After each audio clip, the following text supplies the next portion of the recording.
Through the first 2 days of fall camp practices for the Trojans, one of the big stories has been the availability of players. With the injured guys returning, it has been very good news. Coach Sarkisian during the spring rested a lot of players, guys like Leonard Williams, Josh Shaw, Justin Davis, Trey Madden. He said, hey, not really worried about them in spring. I want as many guys healthy for fall camp as possible. And the good news so far, the only two guys who have really been out of action completely have been Kevon Seymour, who's been out with a stomach flu, and then Kenny Bigelow, who is obviously going to miss the season with a knee injury.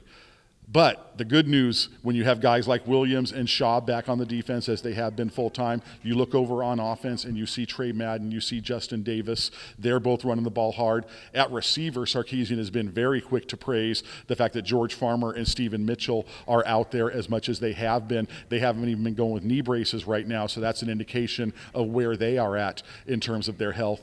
Go to tight end, Randall Telfer, a guy who's projected to have a big senior year. He's been out there looking very good and healthy.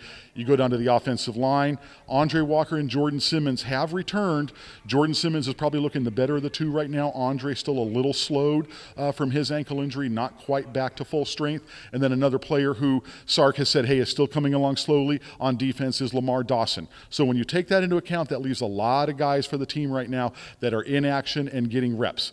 One player who is not going to be here for the fall is Jalen Cope Fitzpatrick.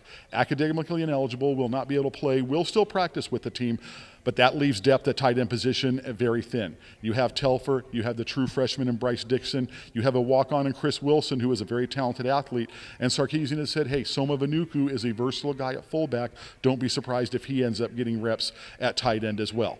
So it's very good news as far as the overall picture is concerned for availability of bodies. The Trojans have been able to run 3 units of full teams going out there. The practices have been 3 hours long, and Sarkisian has said, hey, we've got the bodies right now. We can do this kind of thing. We can take the extra reps, and it's been a definite benefit through the first 2 days. From Heritage Hall, this is Gary Paskowitz, ESPN.